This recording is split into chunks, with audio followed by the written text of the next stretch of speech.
अस्सलाम वालेकुम, welcome back to my channel. कैसे हैं व्यूअर्स? आई होप कि आप लोग ठीक होंगे। आप है कुकिंग विद इरम के साथ।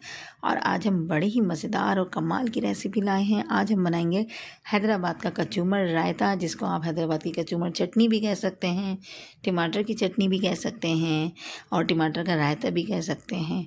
ये बहुत ही मज़ेदार की और कमाल की रेसिपी है। आप इसको मटर चावल के साथ सर्व करें, आप इसको खिचड़ी के साथ सर्व करें। बड़ा ही आम चटनियों से इसका डिफरेंट है बिल्कुल जायका। खाने में ये बहुत मज़ेदार है और बनती बहुत आसान है। बहुत जल्दी और झटपट ये बन जाती है। आपको ये रेसिपी मेरी ज़रूर पसंद आएगी, तो आप प्लीज़ जल्दी से मेरे चैनल को सब्सक्राइब कर दें, बेल आइकन को भी प्रेस कर दें। और आपको मेरी वीडियो अच्छी लगती है तो प्लीज़ लाइक और शेयर ज़रूर कर दिया करें। और इसके लिए चलें हम आसान सी रेसिपी को झटपट से शुरू करते हैं। यहाँ मैंने टमाटर ले लिए थे 250 ग्राम। यहाँ मेरे पास टमाटर हैं, लाल सुर्ख कलर के यहाँ टमाटर हैं। इस साइज़ के 250 ग्राम हैं ये। इनको मैंने धो लिया था। धोने के बाद इस तरीके से मैंने ये अपने पास रख लिया है। और यहाँ मेरे पास 7 से 8 लाल साबुत मिर्चें हैं।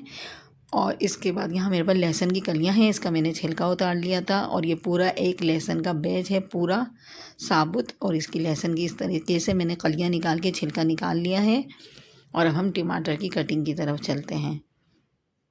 टमाटर हमें काटने हैं क्योंकि हमने इसको थोड़ा पकाना है, सॉफ्ट करने हैं हमने इसको पका के, तो इसलिए इसकी कटिंग कर लेते हैं। सबसे पहले रफली से इसकी कटिंग होगी किसी भी अंदाज में आप इसकी कटिंग कर सकते हैं। हमने इनको पकाना है और पकाने के बाद इनको चॉप करना है या ब्लेंड करना है, तो इसलिए किसी भी शेप में आप इसकी कटिंग कर सकते हैं। कटिंग करके मैं इसको थोड़ी देर चूल्हे पे पकाऊंगी। 5 या 6 मिनट हम इसको सिर्फ पकाएंगे ताकि लहसुन और टमाटर सॉफ्ट हो जाएं। तो चलें इसको चूल्हे पे रखते हैं। पैन मैंने रख दिया है, चूल्हा जला दिया है। अब मैं इसमें टमाटर लगा दूंगी। जो इसका छिलके वाला हिस्सा है, पार्ट्स है, उसको हम ऊपर साइड पे रखेंगे। और इस तरीके से उल्टे करके हम ये टमाटर सारे पैन में लगा देंगे जितने आपके पैन में जगह हो। और लहसुन की कलियाँ भी इसी पे डाल देंगे हम, और लाल साबुत मिर्ची भी इसी पे डाल देंगे।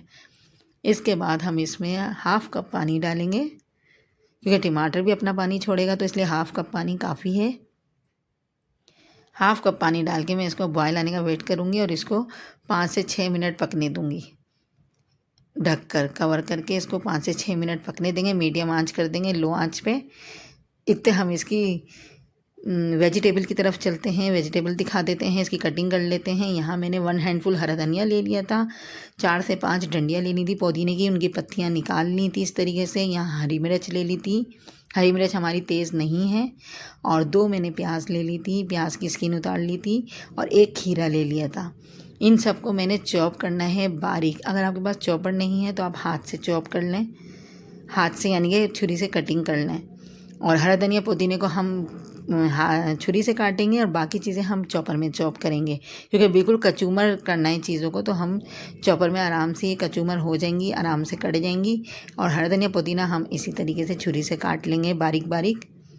सब चीज़ें इसमें बस बारीक बारीक ही चाहिए हमें।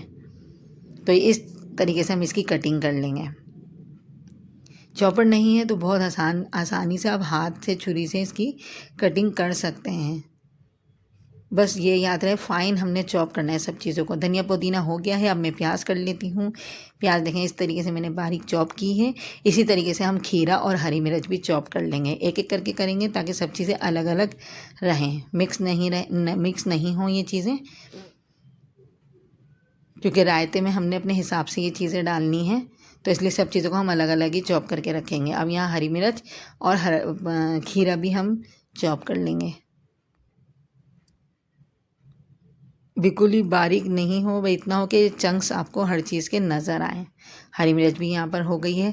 सारी वेजिटेबल हमने यहाँ चॉप करके रख ली थी। अब हम टमाटर देख लेते हैं इतनी देर में। ये देखें टमाटर इतने सॉफ्ट हो गए हैं कि इनका छिलका खुद ही देखें रिमूव हो जाएगा आसानी से। सारे छिलकों को हम निकाल देंगे, डिस्कार्ड कर देंगे। और डिस्कार्ड करने के बाद चूल्हे को बंद करेंगे हम, और चूल्हा बंद करके इसको ठंडा होने देंगे। इसके ठंडा होने पे मिलते हैं, क्योंकि हमने इसको गरम गरम चॉप नहीं करना। इसको ठंडा होने के लिए टाइम देंगे, 5 से 6 मिनट लगेंगे ठंडा होने में। पानी इतना ही रहना चाहिए इसमें। चूल्हा बंद करके इसको उतार लेंगे।